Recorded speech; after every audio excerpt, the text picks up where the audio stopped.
LPL এর ফাইনালে বল হাতে নিজের সেরাটাই দিলেন সাকিব। জোড়া উইকেট শিকার করা, কিপ্টে বোলিং করা, সবই করেছেন তিনি।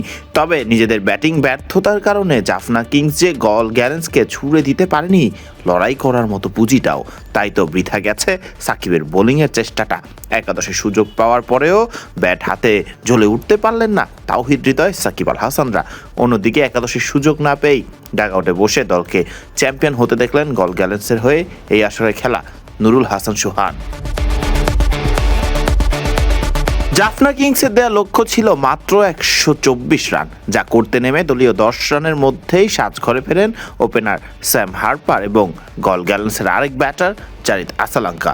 এরপর জুটি বাঁধেন আরেক ওপেনার টম রজার্স এবং দিনুরা কালুপাহানা। ব্যক্তিগত 34 রানে থাকা টম রজার্স এবং দিনুরা কালুপাহানাকে নিজের দ্বিতীয় ওভারেই নিজের শিকার বানান সাকিব। দলীয় 75 রানে গল নিজেদের 4 ব্যাটারকে হারালে কিছুটা আশা জাগতে শুরু করে জাফনা কিংসের জন্য। তবে শেষ পর্যন্ত 103 রানে আরও একটি উইকেট গল গ্যালেন্সকে হারাতে হলেও আর ম্যাচ হারতে হয়নি তাদের, বরং শিরোপা উঁচিয়ে ধরেছে গল গ্যালেন্স।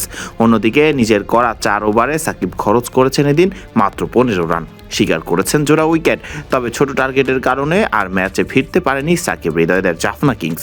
গোটা টুর্নামেন্ট ভালো খেলে তীরে এসেই তরি ডুবেছে দলটির। এর আগে টসে জিতে প্রথমে ব্যাট করতে নামে জাফনা কিংস। আবিষ্কা ফার্নান্ডোর ব্যক্তিগত 20, কামিল মিশারার 41 এবং কামিন্দু বিক্রমাসিংহার 24 রানের উপর ভর করে মাত্র 123 রানে অল আউট হয়ে যায় জাফনা কিংস। ফাইনালের মঞ্চে তাওহিদ হৃদয় ব্যাট হাতে ছিলেন ব্যর্থ, করেছেন 10 বলে মাত্র 10 রান।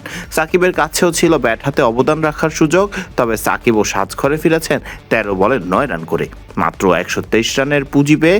ম্যাচের প্রথম ইনিংস শেষেই অনেকটা ব্যাক ফুটে চলে গিয়েছিল জাফনা কিংস।